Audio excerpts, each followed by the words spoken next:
ขอนิมนต์พระภิกษุสงฆ์สามเณรเจริญพรแม่ชีโยคีคณะครูนักเรียนคุกเข่าพนมมือ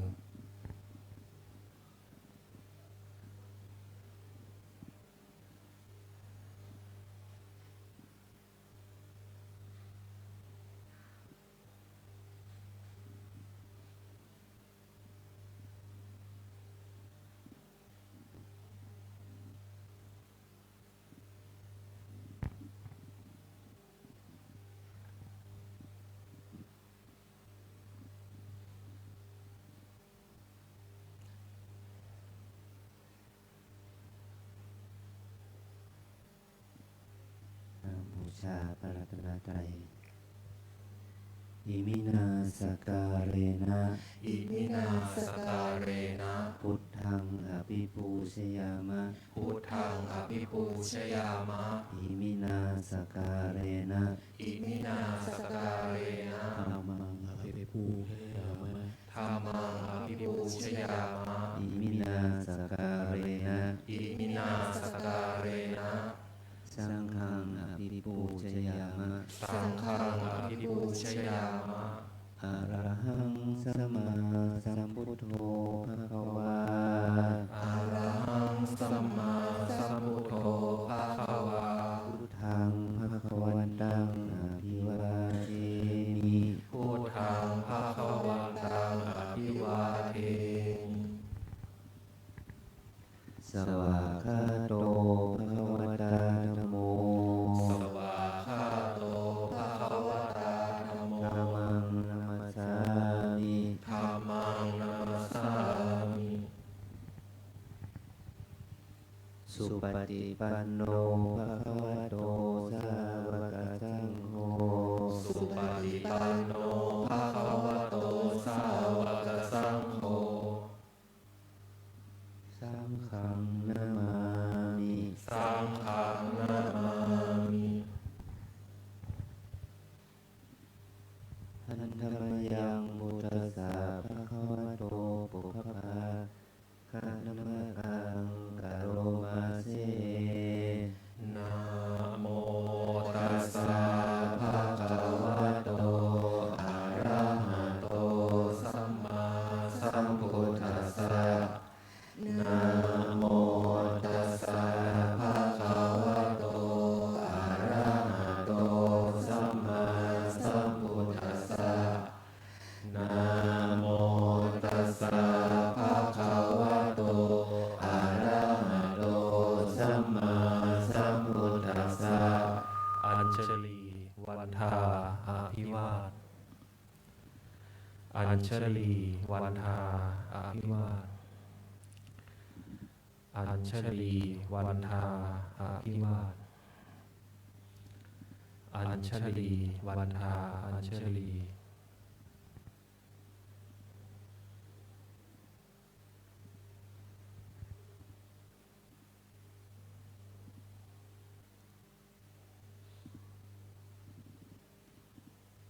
ขอนิมนต์พระภิกษุสงฆ์กับพระอาจารย์เจ้าคุณพร้อมกันสามเณรแม่ชีโยคีคณะครูนักเรียนกราบที่หลัง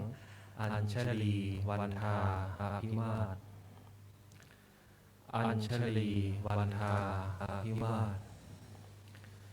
อัญชลีวันทาอาภิวาทอัญชลีวันทาอัญชลีขอนิมนต์สามเณรขอเชิญแม่ชีโยคีคณะโอสถศิลป์และคณะครูนักเรียนโรงเรียนสันป่าสักกับพระคุณพระอาจารย์พร้อมกันค่ะอัญชลีวันทาอาภิวาทอัญชลีวันทาอาภิวาทอัญชลีวันทาอาภิวาทอัญชลีวันทาอัญชลีขออนุโมทนาต่อกุศลศรัทธาที่เราทั้งหลายได้กระทำบำเพ็ญ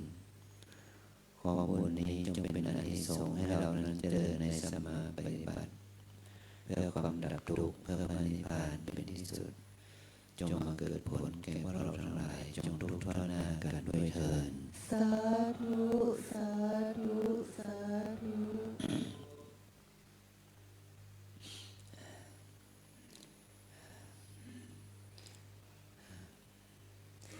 วันนี้เรามีเยาวชนจากโรงเรียนพันสันประสักมาร่วมกิจกรรมประพฤติธรรมปฏิบัติกรรมฐานภาวนาเหมือนกับว่าเราได้มาทัศนศึกษาทางจิตนะเรียกว่ามีการทัศนศึกษาในกายและในใจของเราเนี่ยแหละนะเราคงจะไม่เกิดเหตุการณ์รถบัสเกิดอัคคีภัยเกิดอุบัติเหตุนะนี่เรามาอยู่วัดเราคงไม่มีไฟนะเพราะเราก็คงเดี๋ยวก็เราจะเวียนเทียนแล้วก็อย่าได้เล่นไฟจุดเทียนก็จุดเทียนอย่าเอาทูบมาจี้กันเล่นนะเดี๋ยวเกิดไฟลุกขึ้นมาจะไม่รับผิดชอบนะนักเรียนต้องรับผิดชอบตัวเองเราได้ยินข่าวแล้วน่าสลดใจอย่างพวกเราเนี่ยม.1 ม.2 ม.3 อย่างนี้นะเป็นวัยรุ่นอย่างซ้ำน้องๆเราอยู่ป.5 ป.6 ป.1 ป.4 จำเรื่องอนุบาล 1 อนุบาล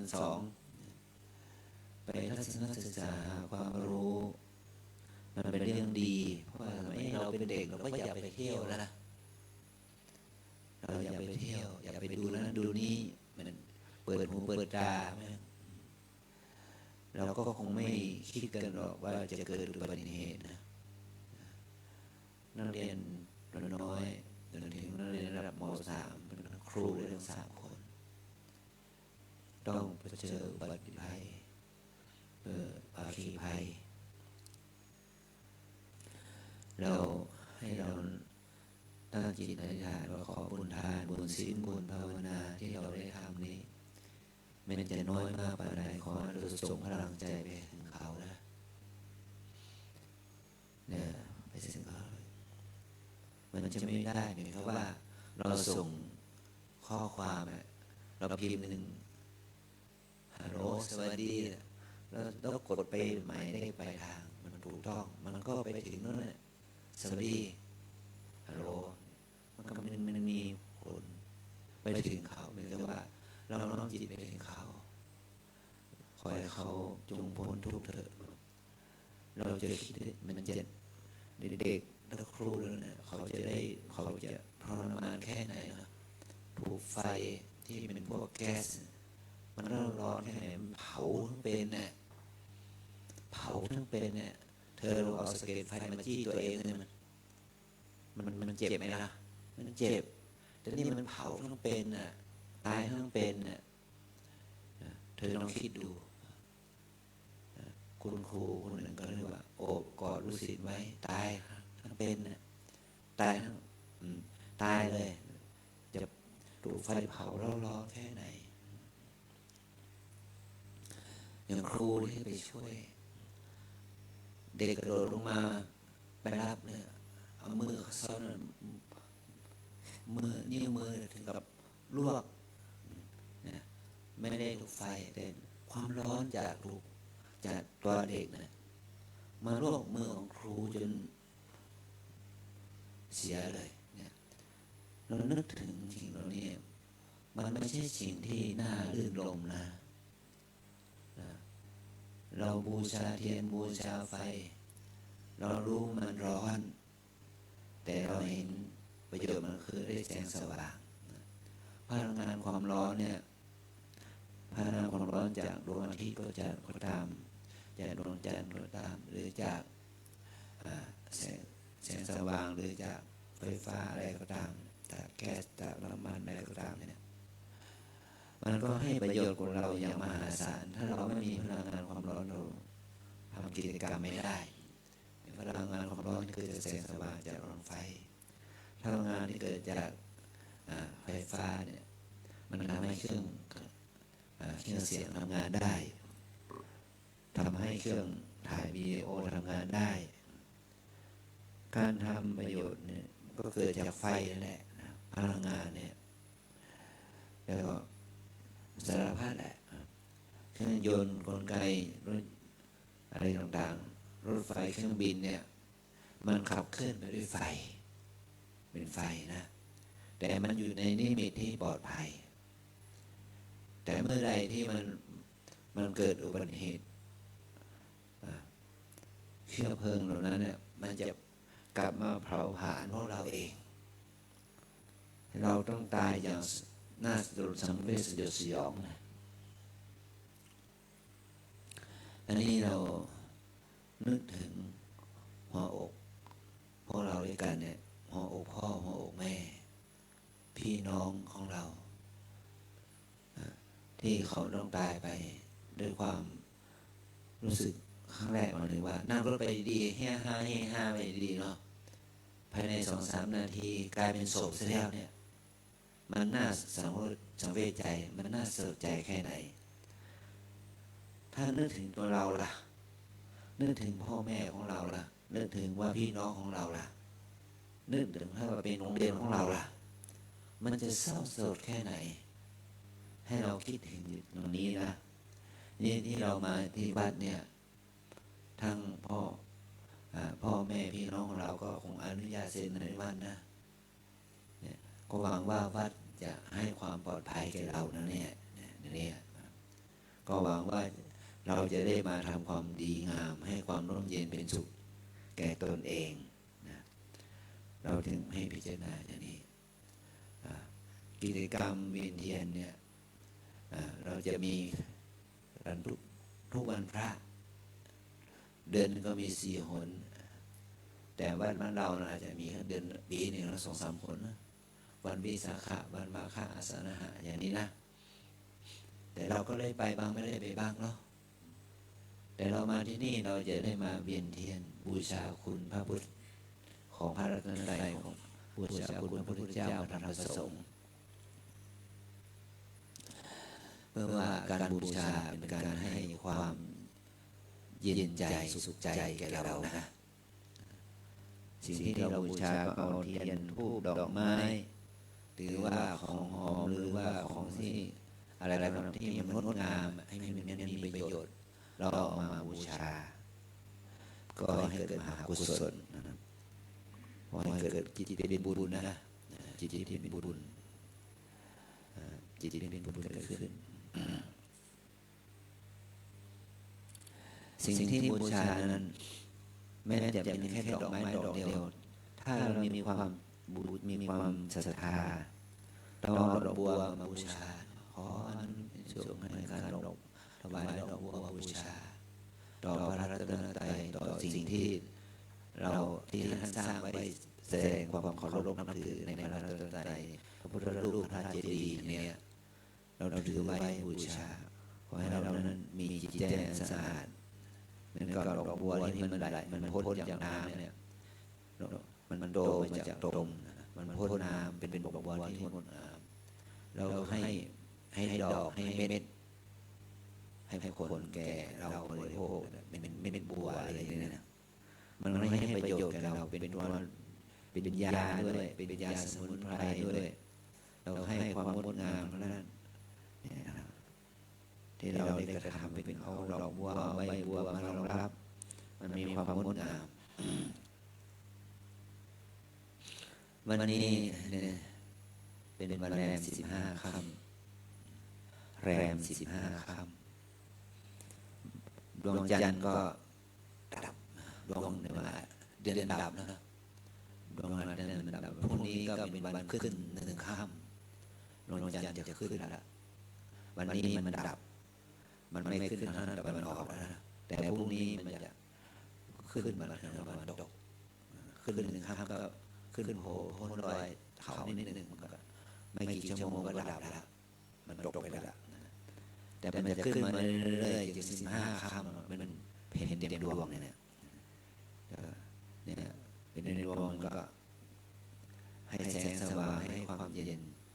ให้ความเลื่อนลมด้านจิตใจแก่เรานี่แค่ดวงดาวดวงหนึ่งนะที่มันอยู่ที่มันเป็นบริวารของโลกนี้เลยแสดงดวงเพราะเราทุกคนก็เหมือนกันเราอยู่ในโลกนี้ เป็นมนุษย์ก็7,000 กว่าล้านคนถ้าเป็นเดรัจฉานสัตว์เล็กสัตว์น้อยแต่ละพันเนี่ยรวมไปถึงสัตว์น้ำในน้ำเนี่ยสัตว์ครึ่งบกครึ่งน้ำเนี่ยมันจะมีสัตว์โลกมากกว่าล้านชีวิตสัตว์ที่มีชีวิตอยู่ในโลกเนี่ยนับล้านชีวิตแต่สัตว์ที่เป็นมนุษย์เนี่ยมีแค่7,000 ล้านคน7,000 ล้านคนเนี่ยเข้ามาสู่วิถีธรรมแบบนี้นะทั้งพระทั้งสมณเณรทั้งแม่ชีโยคีทั้งนักเรียนชายหญิงทั้งครูหน้าวันนี้เนี่ยเรามีไม่ถึง500นะไม่ถึง500บ้านเรามี200 กว่านักเรียนมาทั้งหมดเท่าไหร่รู้ไหมร้อยเท่าไหร่100 กว่ามันก็ประมาณ300-400มันไม่เกิน400ศรัทธาญาติโยมที่มาก็ประมาณสัก400นี่ว่าพวกที่เข้าสู่วิธีธรรมเข้าสู่วิธีธรรมวิธีแห่งความดีงามมันไม่ได้มากเลยวันนี้เป็นวันพระศรัทธาญาติโยมมาทำบุญสักบาทก็มีไม่ถึง100 คนนะ40-50 คนแต่ถ้าว่าพอเราที่เป็นนักเรียนก็มาแค่100 กว่าคนแต่พระนี่อยู่ในบ้านเนี่ยพระนินทรีย์ก็อยู่กับ200 กว่าคนที่มาประพฤติปฏิบัตินี่นะ200 กว่ามันรวมกับเราอีก100 กว่าเนี่ยเป็นวิธีธรรมวิธีที่เราบำเพ็ญกุศลกันเนี่ยขอให้เราทั้งหลายรู้ว่าที่เรามาทำหน้าที่นี้หมายถึงว่าทำให้วิถีชีวิตของเราเป็นวิถีที่เยือกเย็นมีความสุขเนี่ยพวกเราถ้าใครมารู้มาเห็นพวกเราวันที่นี่วันนี้เขามีแต่ความชื่นชมยินดีว่าคณะครูคณะนักเรียนแล้วก็ผู้ปกครองเนี่ยเห็นความดีงามอย่างนี้รู้ทั้งหลายก็ได้มานอนวัดในมาทำกิจกรรมในวัดได้ทำประโยชน์ในวัดเนี่ยอย่างโยคีชาวต่างชาติมีประมาณ40 กว่าคนนะปัจจุบันนี้มีประมาณ45 คนเขาก็พูดอย่างนี้ไม่เคยรู้ไม่เคยเห็นเด็กๆเข้ามาวัดเนี่ยแต่มาเข้าเด็กแล้วเราประถมนะประถม3ประถม4แต่ละวัดแต่ละโรงเรียนเนาะเข้ามาแล้วมันเด็กมันเงียบเด็กมันตั้งใจมากินข้าวมาไม่ทำความวุ่นวายเขาอัศจรรย์นะเขาบอกว่าเด็กบ้านเขานี่อย่างนี้ไม่ได้หรอกแต่เด็กบ้านเราเนี่ยสามารถสงบได้อันนี้ก็เป็นความอัศจรรย์อย่างหนึ่งของนักเรียนนะลูกแม้แต่ศรัทธาญาติโยมที่เป็นโยคีนักปฏิบัติชาวไทยเราเนี่ยเราก็พยายามช่วยกันปิดปากเงียบเสียงงดพูดน้อยก็ทำให้บ้านเราสงบชาวต่างชาติเราต้องให้เขา silence no speaking ไม่พูดอันนี้แหละทำให้เขาเกิดความอัศจรรย์เป็น amazing อัศจรรย์เป็นความสงบความเงียบที่เกิดขึ้นเราอยู่ด้วยกันในกุฏิหลังนี้ในศาลาหลังนี้ในวิหารหลังนี้เป็น10เป็นร้อยแล้วก็เงียบได้เนี่ยมันเป็นข้อวัดข้อศีลเป็นสมบัติของผู้ดีนะแปลว่าข้อเป็นสมบัติของมนุษย์ที่มีวินัยประเทศไหนที่มีวินัยมีระเบียบมีวินัยทำในเวลาที่ควรทำพูดในเวลาที่ควรพูดทำกิจกรรมอะไรก็ทำกิจกรรมที่ควรทำเขาประเทศนั้นคนในบ้านเมืองนั้นเขามีวินัยเป็นประเทศที่พัฒนาแล้วเด็กมีวินัยเป็นเด็กที่พัฒนาแล้วเนี่ยเขาก็จะเชิดชูยกย่องสรรเสริญอันนี้เราจะมาเป็นเทียนเนี่ยเหมือนว่าเอาดอกไม้ทูบเทียนมาบูชาพระรัตนตรัยพระพุทธเจ้า เป็นผู้ที่มีพระปัญญาที่คุณอันประเสริฐมีพระบรมกรุณาที่คุณออกเผยแพร่ธรรมด้วยพระทัยอันบริสุทธิ์นี่คุณสมบัติของพระพุทธเจ้าพระธรรมคำสอนของพระพุทธเจ้านั้นพระองค์สอนให้เราเข้าถึงความดีงามอันสูงสุดทำให้เราหมดจากกิเลสอกุศลทำให้เราเป็นคนดีมีศีลมีธรรมอยู่ทำหน้าที่ในฐานะเป็นพ่อเป็นแม่เป็นลูกเป็นครูบาอาจารย์เป็นลูกศิษย์ที่ดีงามทำให้ของสังคมเรานั้นก็เกิดความสันติสุขเนี่ยพระธรรมนั้นก็ได้แก่หลักคำสอนที่ดีแต่หลักคำสอนที่ดีนั้นมันจะมีประโยชน์เมื่อเราเอามาใช้นะเรานำเอาไปใช้ ถ้าว่าเรานำเอามาใช้หลักคำสอนใดที่นำมาใช้มันก็มีคุณค่าคำสอนว่าความคนเราเนี่ยจะพ้นทุกข์ได้จะล่วงทุกข์ได้ด้วยความเพียรมีวิริยะมีความเพียรก็คำสอนนี้ก็เป็นคำสอนที่พระพุทธเจ้าสอนไว้ปราชญ์บัณฑิตท่านใดเขารับรองความขยันความเพียรนี่จะช่วยทำให้เราพ้นทุกข์เนี่ยพ้นจากความทุกข์ความลำบากเนี่ยเพราะความเพียรความเพียรนี่แหละจะทำให้เราประสบความสำเร็จนะลูกนะไม่ว่าเราจะจบม.3 ที่นี่จะไปต่อม.4 ที่ไหนล่ะถ้าเรามีความขยันมีความเพียรการศึกษาของเราได้เกรดดีความรู้ความสามารถของเรามีเราก็ไปเข้าเรียนในโรงเรียนที่ดีๆได้ถ้าเราจบแค่เราจบป.6 ล่ะเราเรียนดีก็สามารถทำให้เราไปเรียนสอบเข้าม.1 ในปีหน้าดีได้ที่โรงเรียนที่ดีได้ก็เพราะว่าเรามีความขยันมีความเพียรนั่นแหละนะเราจึงพ้นทุกข์จากการที่สอบไม่ได้พ้นทุกข์จากที่พ่อแม่จะไม่ได้ลำบากใจเราก็ทำความดีงามนี้นะด้วยความขยันความเพียรความเกียจคร้านเป็นมลทินเป็นสิ่งที่ทำให้เราจิตใจเศร้าหมองเปล่าๆเนี่ยพระสงฆ์สาวกของพระเจ้าสอนรักษาศาสนาสอนให้เราละความชั่วละความดีทำใจให้บริสุทธิ์เป็นผู้นำทางด้านจิตใจเรานำพาเราไปสู่ทางที่ชอบทางที่ดีงามเนี่ยอันนี้เป็นข้อปฏิบัติของพระสงฆ์หรือว่าเป็นข้อปฏิบัติของพุทธบริษัทเรานะภิกษุณีอุบาสกอุบาสิกาพุทธบริษัทที่เป็นชาวพุทธถ้าเราพากันประพฤติธรรมปฏิบัติธรรมเนี่ยมันก็ได้รับการยกย่องเหมือนกับว่าที่องค์การศาสนาประชาชาติเนี่ยยกย่องพุทธศาสนาเป็นศาสนาที่เป็นสันติภาพนำมาซึ่งความสันติสุขเนี่ยองค์การศาสนาประชาชาติก็รับรองเป็นวันหยุดขององค์การศาสนาประชาชาตินี่เห็นว่าเพราะคำสอนของพระพุทธเจ้าสอนให้เราช่วยทำดีทำใจให้บริสุทธิ์ไม่เบียดเบียนตัวเองไม่เบียดเบียนคนอื่นก็คำสอนนี้มีมาแต่ 2,500 กว่าปีมาแล้วมาจนถึงทุกวันนี้เราก็สอนกันอย่างนี้แต่คนไหนทำไม่ได้ก็เป็นโทษแก่ตัวเองไปสังคมไหนทำไม่ได้สังคมก็มีโทษเหมือนกับประเทศชาติไหนทำไม่ได้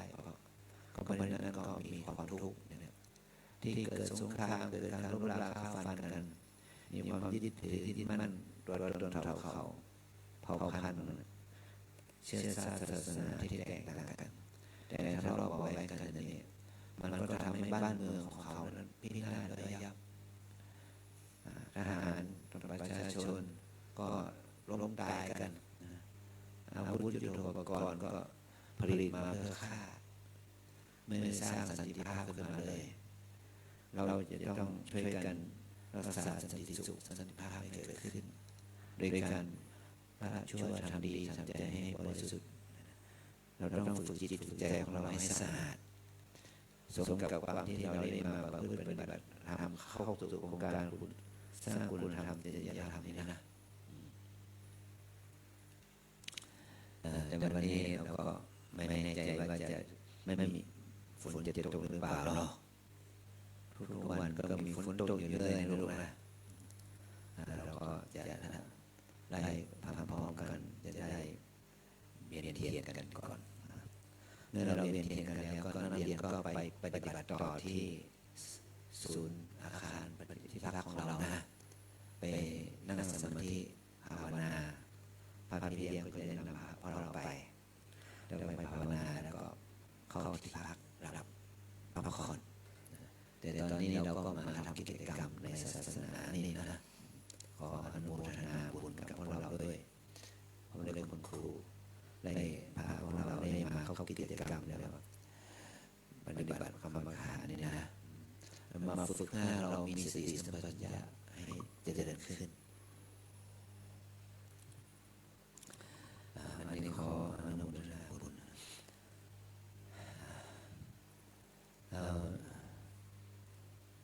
Today,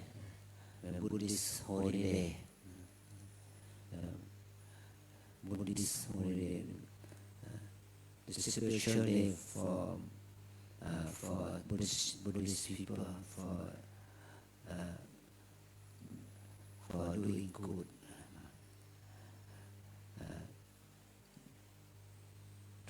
Now we have ceremony for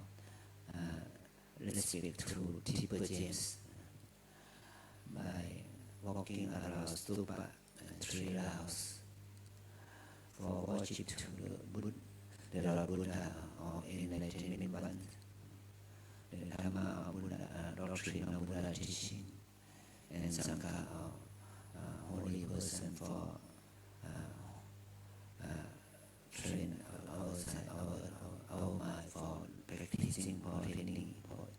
for doing good. Vientian ceremony or Rakina ceremony, not necessarily now, but in Buddha time, everyone can respect to the Lord Buddha by walking around with him for respect, by confidence, sattha, confidence. We believe the good things for doing good, doing by action, by spirit, by respect from inside, practicing for chanting, practicing for by improve right understanding, for training the inside, by respect to Tipper James. We improve grateful, peaceful, mindfulness,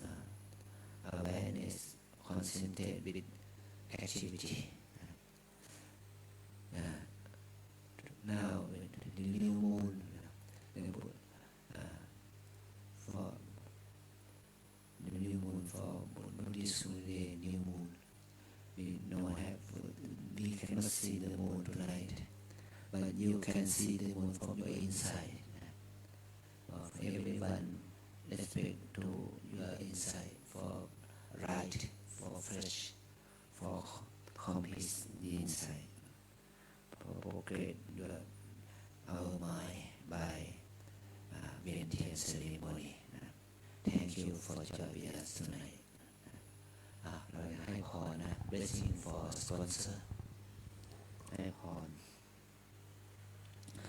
สัพพิติโยวิวัชชันตุสัพพะโร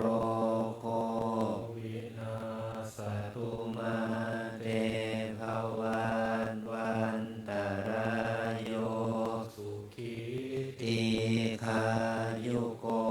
ภวะอภิวาทนาสีริสนิจังวุฒาปัจจายโนจัตตารโอธรรมาวันทันติอายุวันโนสุขัง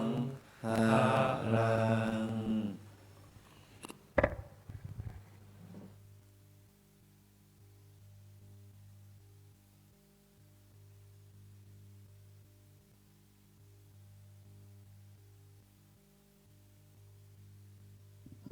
ตรียมถือดอกไม้นะคะ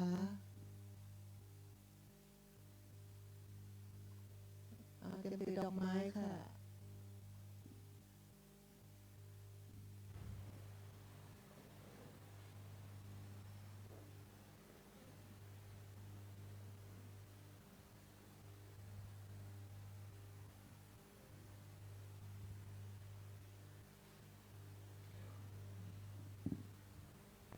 ที่นั่งคุกเข่าถือดอกไม้นะคะ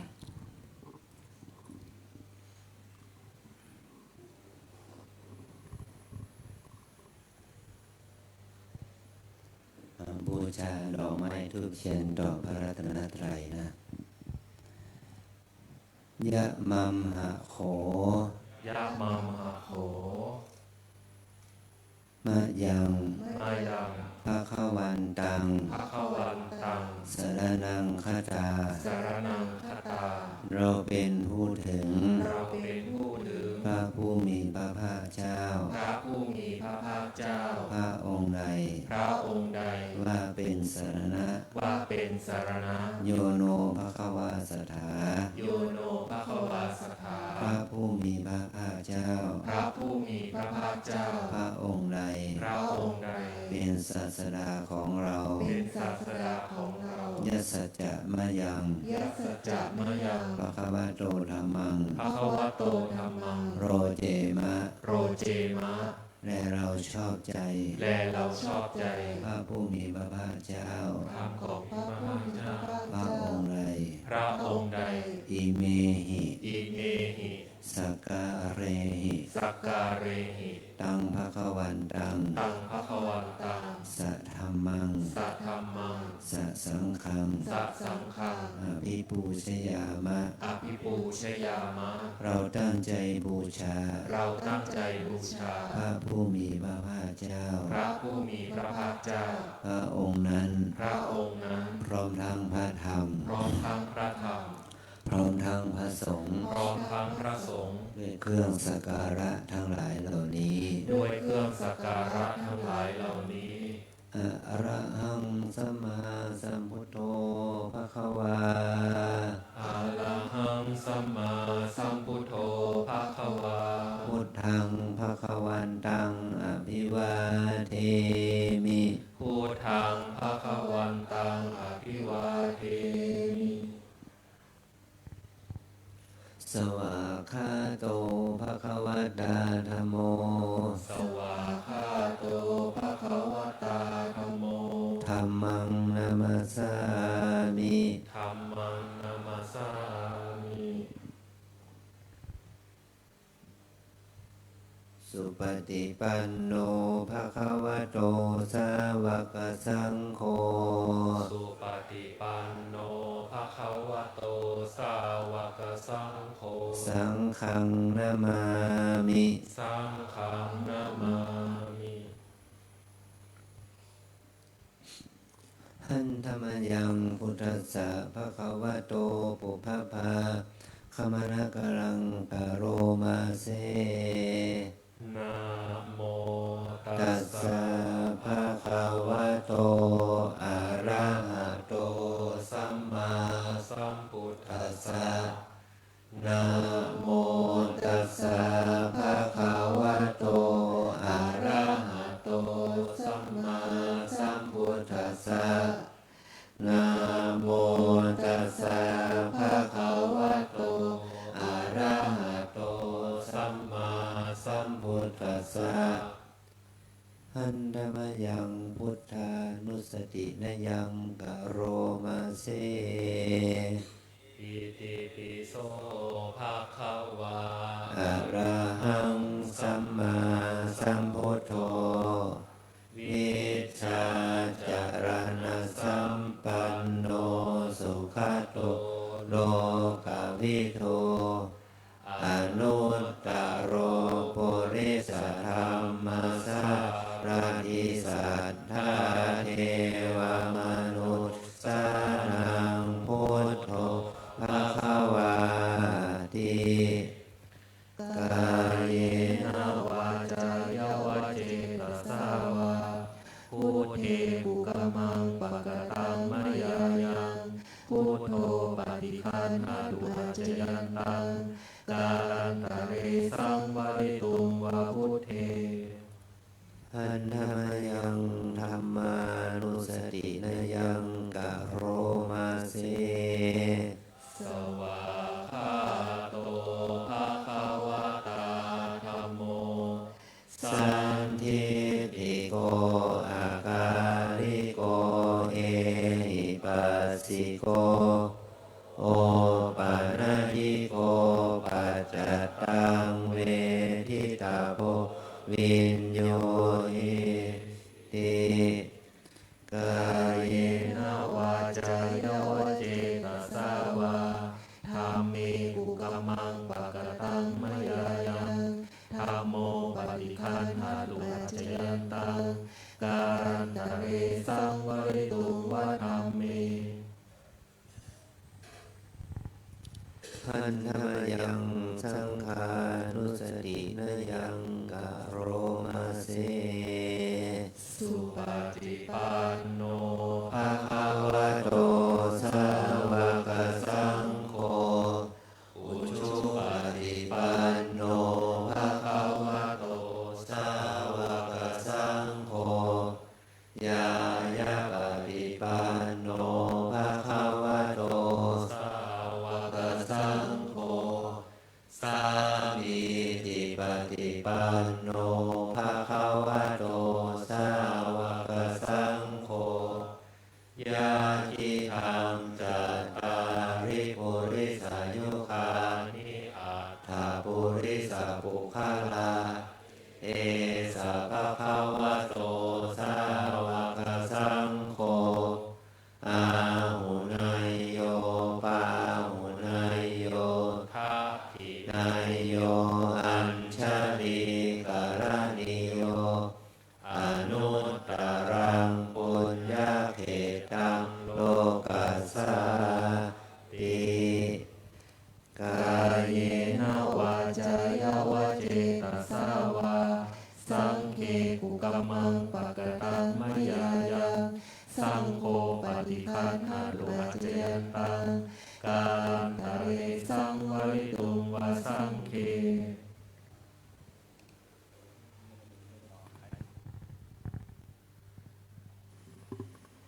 โยคีลุกขึ้นเลยค่ะโยคีลุกขึ้นเลยค่ะนักเรียนจุดเฉพาะเทียนนะทูบอยู่ตรงจุดนะครับเดินนิดนึงค่ะโยคี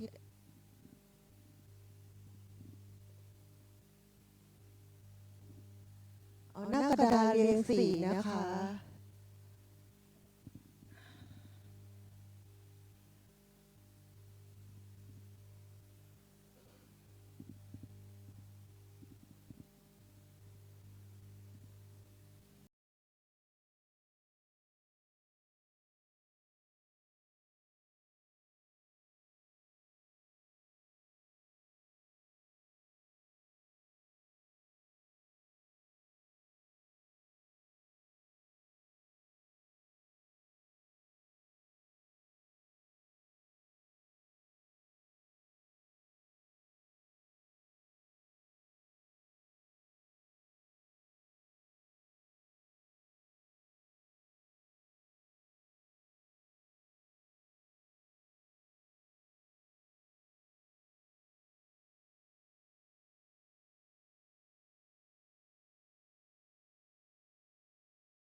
เอาโยคีนะคะ เตรียมกราบ